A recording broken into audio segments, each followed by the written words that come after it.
wife was thrilled about the hot new neighbor. Turns out it was her ex. I caught them passing notes through the fence, so I sold our house to his crazy stalker ex-girlfriend. Now they're neighbors forever. Original post I-35 male honestly should have seen this coming. My wife, 33, has been married to me for 6 years, together for 8. We bought our house in the suburbs 3 years ago. Standard middle-class neighborhood, white picket fences, the whole package. Last month, the house next door finally sold after sitting empty for almost a year. My wife was weirdly excited about it, like more excited than a normal person should be about neighbors they haven't even met yet. "I hope it's a young couple," she kept saying. "Someone we can be friends with." Moving day comes, I'm at work. Get home around 6 p.m. and she's practically bouncing. The new neighbor moved in. He seems really nice. Came over to introduce himself while you were gone. Cool. What's his name? She hesitated for like half a second. Oh, didn't catch it, but he's really friendly. Red flag number 1. Who doesn't catch someone's name when they introduce themselves? That weekend, I'm in the backyard grilling. Our fence is one of those with gaps between the boards. Not huge gaps, but you can definitely see through them. I notice my wife keeps looking over at the neighbor's yard. "Everything okay?" I ask. "What?" "Yeah, just checking out how they're setting up their patio. Looks nice." Then I hear it, a male voice from the other side. "Hey, smells good over there." My wife literally giggles. Giggles, like a teenager. "Thanks, my husband's grilling." "Lucky you." Something about her tone was off. Too friendly, too familiar. Later that night, I'm taking the trash out around 10 p.m. It's dark. I see my wife's silhouette by the fence. She's standing there, and I swear she reaches through one of the gaps. Then she pulls her hand back with something white. A piece of paper. She didn't see me. Went back inside all casual like nothing happened. I stood there in the dark for a solid 5 minutes, just processing. No passing? Through the fence? Are we in middle school? Didn't say anything that night. Needed to think. Next day, I'm working from home. Around 2 p.m., I see her go outside with her coffee. She's by the fence again, looking around first, real subtle. Then she folds something small and slides it through the gap in the fence. That's when I decided to figure out who this neighbor actually was. Took me about 30 minutes of social media stalking. Found his Instagram through the neighborhood Facebook group where someone welcomed him. His name? Yeah, that name. The ex-boyfriend from her college years. The one she loved so much, but it just didn't work out. The one whose photo she kept in a box under our bed until I found it 2 years into our marriage. I sat there staring at his profile, recent posts about starting fresh and new beginnings, and excited for this next chapter. The house next door didn't just randomly go to him. This was planned. That night at dinner, I tested the waters. "So, did you get the neighbor's name yet?" "Oh, yeah, it's Derek or David. Something with a D. His name starts with a T." She looked me right in the eyes and lied. I smiled. "Cool, we should have him over for dinner sometime." "Maybe. Let's wait till he's more settled." Translation: absolutely not. I spent the next week documenting everything. Took photos with timestamps every time she went to the fence. Found 3 more notes being passed. Even managed to retrieve one that fell on our side. Just said, "Tomorrow at 3, with a heart drawn at the bottom. A heart. Called my buddy from law school. He's a real estate attorney now. Asked him about selling a house quickly, what my options were. "Why the rush?" he asked. "Need a change of scenery. How fast could I move if I priced it right?" "In this market? House like yours. Price at 10K under value. You'll have offers in 48 hours. What if my wife doesn't want to sell?" "Both names on the deed, yeah. Then it's complicated. You'd need her signature, unless you have grounds for..." "Thanks, man. I'll think about it." That weekend, I made my move. Saturday morning, coffee on the patio. My wife's inside getting ready for her yoga class. Yeah, right. I walked over to the fence, knocked on one of the boards. "Hey, neighbor, got a minute?" He came out. Tall, fit, stupid, perfect hair. Exactly like his Instagram. "Oh hey, you must be the husband." "That's me," I smiled. Extended my hand through the fence gap for a handshake. He took it. "Nice to finally meet you, man. Your wife's been really welcoming." "I bet she has. So I gotta ask, you know each other from before, right?" His face went white. "What?" "You and my wife. College sweethearts, if I remember the story right." He actually stammered. It was a long time ago. Must be quite the coincidence. Her ex-boyfriend just happening to buy the house next door. Look, man, I didn't know she lived here when Save it. I kept smiling. Just wanted to make sure we're all on the same page. Transparency and all that. I walked back inside. My wife was coming down the stairs. Who were you talking to? Our neighbor. Had a nice chat. Small world, huh? Your ex-boyfriend living right next door. She froze on the bottom step. What? Yeah, funny story. I recognized him from your old photos. The ones you said you threw away but actually just moved to the garage. I can't explain. I'm sure you can. But here's the thing. I don't actually care about the explanation. I care about the notes.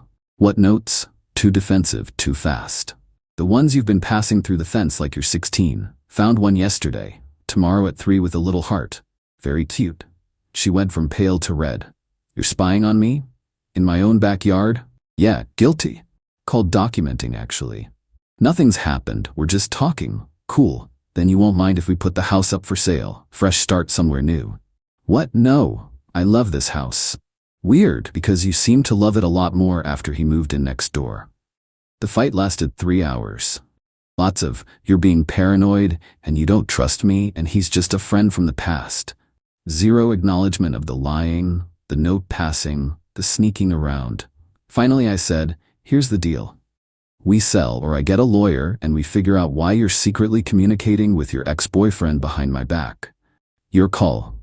She didn't call my bluff. Update 1. 2 weeks later, the entitlement really kicked in once the for sale sign went up. My wife tried everything, sobbing about how I was forcing her from her dream home, calling me controlling, telling her mother I was financially abusing her by making her move. Her mom actually called me. You can't just uproot her life like this. I can actually. It's my house too. If she wants to stay, she can buy out my half. Silence, because we both knew she couldn't afford that. Her friends started calling. The entitled suburban mom brigade came out in force. She's so upset. You're being unreasonable. All marriages have rough patches. I started responding with, would you be okay with your husband secretly passing notes with his ex-girlfriend who just happened to move in next door? That shut most of them up. But here's where it gets good. I was handling the sale logistics. My wife couldn't deal with it. Translation, was sulking. The realtor said we'd have multiple offers by the end of the week. Wednesday afternoon, I'm reviewing offers on my laptop. There are 6, all solid, 3 above asking price even. Then I get a call from an unknown number. Hello? Hi, is this about the house on Oakwood Drive? Female voice, younger sounding. Who's asking? My name's Ashley. I saw your listing. I'm very interested. Great. Did you submit an offer through the realtor? Not yet. I wanted to talk to you first. I have some questions about the neighborhood.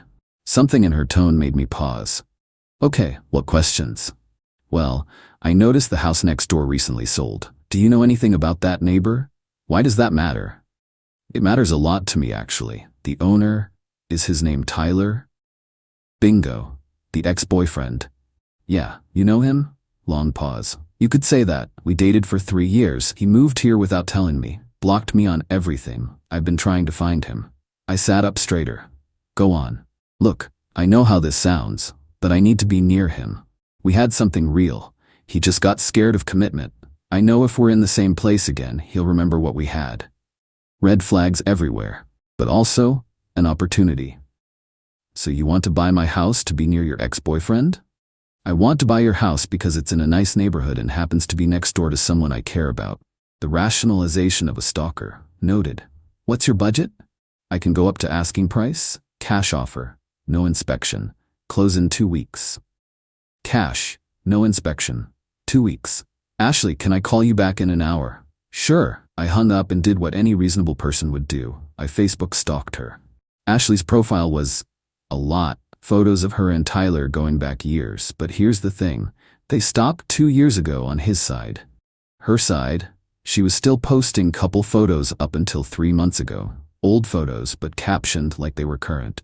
Miss my babe, with a pic from 2022. Her friends' comments, girl, you need to move on, and this isn't healthy. One post from 6 months ago. Sometimes love means giving someone space even when it hurts. He'll come back. They always do. Big yikes. But Tyler moved across the country to get away from her, and now she'd found him. I called her back. Ashley, I need to be straight with you. Are you planning to use this house to be close to your ex? I just want to live my life. If he happens to be nearby, that's fate. He might not see it that way. That's between me and him.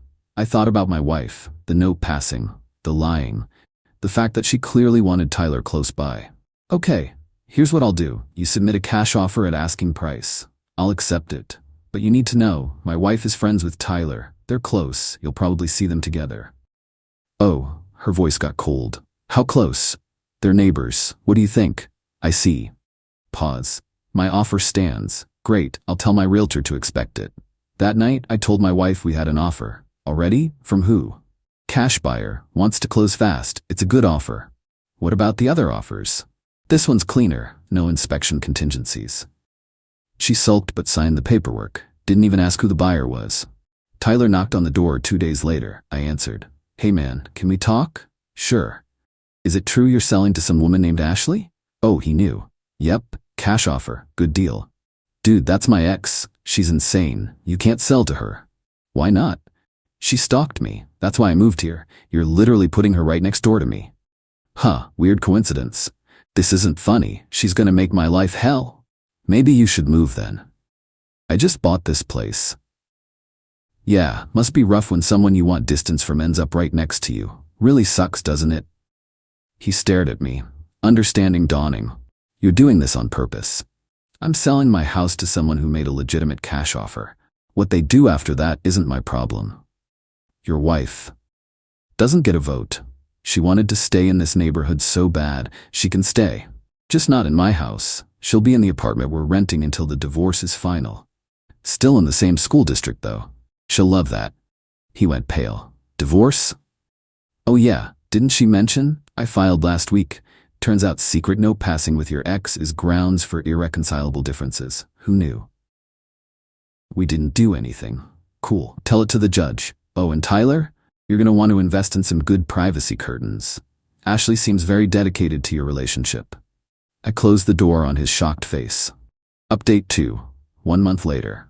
Closing day was beautiful. Ashley showed up in person, checkbook ready. My wife refused to attend, so her lawyer had power of attorney for the signing. Ashley was exactly what I expected.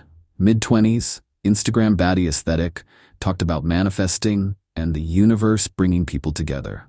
I'm so excited, she said. This house has such good energy. Sure does. Your neighbor's a real stand-up guy too. Oh, I know. We have so much history together. After signing, she asked, so you and your wife are really divorcing? Yup. Because of Tyler, because of lies. Tyler was just the catalyst. Well, for what it's worth, you're making the right choice. If someone wants to be with their ex that badly, they should be together. Let them deal with the reality of it. Smart girl, despite the stalker vibes. The divorce was moving forward. My wife tried to claim emotional distress. Her lawyer argued I forced the sale. My lawyer presented the documented notes, the Facebook messages I'd subpoenaed. Oh yeah, they'd been messaging too, nothing explicit, but definitely inappropriate, and her own admission that she'd been in contact with Tyler. Judge was not sympathetic. Ma'am, your husband sold jointly owned property. You signed the paperwork. The fact that you don't like the buyer is irrelevant. She got the apartment I'd been paying for during the separation, her car, and her personal stuff. I got the proceeds from the house sale, minus her portion of equity, which after the mortgage wasn't much, and my retirement accounts stayed untouched since we'd kept those separate. Could have been worse. Could have been better. But it was done. The real entertainment came from the neighborhood Facebook group. Tyler made a post. Does anyone know the new owner address? She's been leaving gifts on my porch and I haven't ordered anything. Comments poured in. That's so sweet. A friendly neighbor. Maybe it's a welcome gesture? Then Ashley commented, just trying to be neighborly. Hope you like the cookies. Someone else, wait, do you two know each other? Ashley, we go way back. So excited to reconnect. Tyler didn't respond after that. 2 weeks later, another post from Tyler. Serious question. What are the rules about security cameras pointing at neighboring property? The comments were split between, why do you need cameras? And everyone has the right to security. Ashley commented, I'm installing cameras too, for safety. Can never be too careful.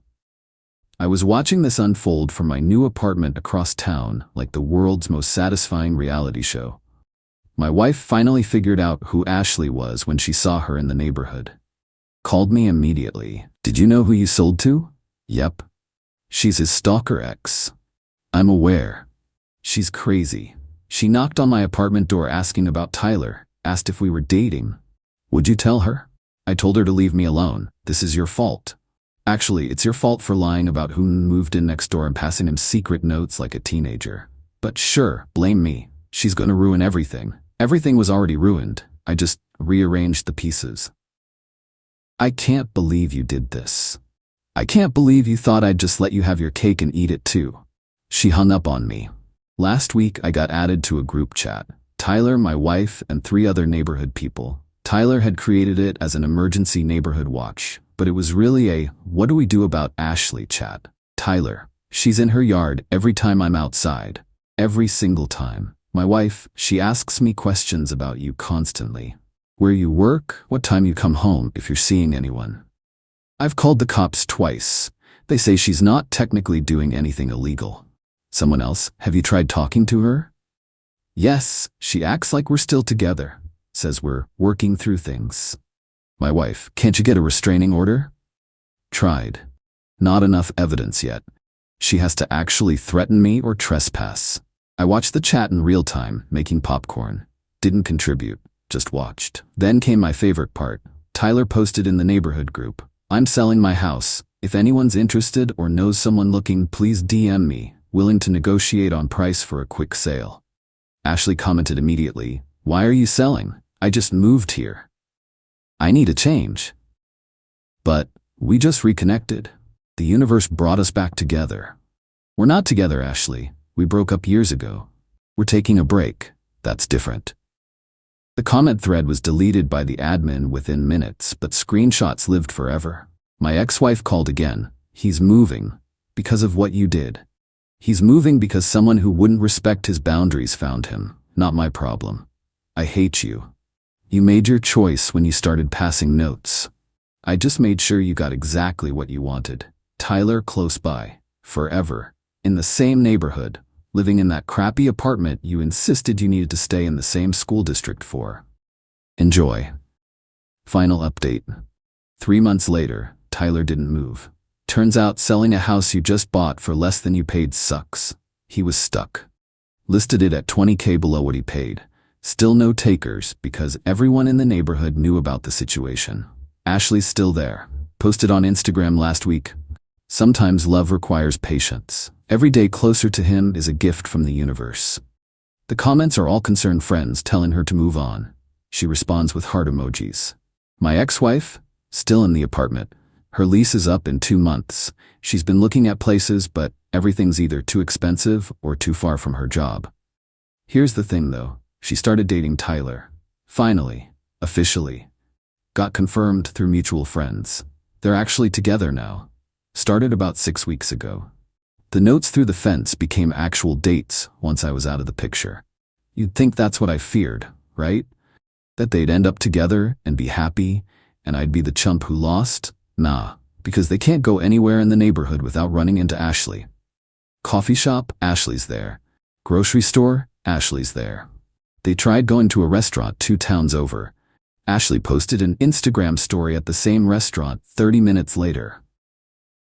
Tyler's gained weight from stress, visible even in his Facebook photos, dark circles under his eyes. My ex-wife looks exhausted in the photos she's tagged in.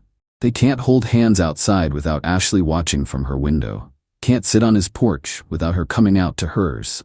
Can't have friends over without Ashley introducing herself and staying too long. Tyler filed for a restraining order 2 weeks ago. It got denied. Ashley's lawyer argued she's just living her life in her own home, and if they happen to be in the same places, that's coincidence. Judge agreed. My ex-wife tried to file harassment charges. Also denied. They're trapped. Both of them. In the neighborhood she insisted we stay in. With the ex-boyfriend she insisted was just a friend. Being watched constantly by someone who loves him exactly as obsessively as my ex-wife wanted him, just directed at the wrong person. As for me, I'm good. Not great, not terrible, just good. Rented a nice one-bedroom downtown, shorter commute to work. Started taking a pottery class. I know sounds dumb, but it's actually relaxing. Went on a few dates through apps. Nothing serious yet, but I'm not rushing. The divorce finalized last month. My ex got her share of the house proceeds, about $40K after the mortgage, fees, and my lawyer's costs. She's already spent most of it on credit cards she ran up during the marriage that I didn't know about. Her problem now. I kept my retirement accounts, my car, and most importantly, my dignity. My buddy asked me last week if I regretted it. The whole thing. Selling to Ashley specifically. Honestly, no. Because here's what my ex-wife doesn't get. I didn't do this out of revenge. I did it because she made a choice. She chose to lie, to sneak around, to prioritize her ex over our marriage. I just made sure she had to live with that choice. Fully. Completely. Without the safety net of me funding her life while she explored her options. She wanted Tyler close, she got him. Right there. Every day. With all the complications that come with it. She wanted to stay in that neighborhood? She got that too. An apartment she can barely afford, watching the house we built together belong to someone else. And Tyler? He thought he could move next to his ex's wife, rekindle something, and face zero consequences. Now he gets to understand what it feels like when someone won't leave you alone. When someone doesn't respect boundaries. When you can't escape. The notes through the fence stopped, by the way. Ashley installed a camera pointing right at it. Last thing, my ex-mother-in-law called last month. She'd heard about Tyler and Ashley. You did this on purpose, didn't you? I sold my house. What happened after that is between them and their choices. You've ruined my daughter's life. No, ma'am. Your daughter ruined her own life. I just stopped protecting her from the consequences. She hung up. Got a message last week from Tyler through Facebook. I'd never blocked him. I know you did this on purpose, man. I just want you to know. I get it now. What you were trying to show us. And you were right. I left it on read. They made their choices. I made mine. The difference is I can sleep at night. And honestly, that's enough. Edit, since people keep asking. Yes, this is 100% legal. I sold my house to a legitimate buyer with cash. What they do after closing isn't my responsibility. No, I don't feel bad for Tyler. He knew she was married and moved in next door anyway. No, I don't feel bad for my ex. She made her choice every time she passed a note, sent a message, or lied to my face. Yes, Ashley might be unhinged, but she's also their problem now, not mine. The pottery class is actually pretty fun. Made a bowl last week that only slightly wobbles.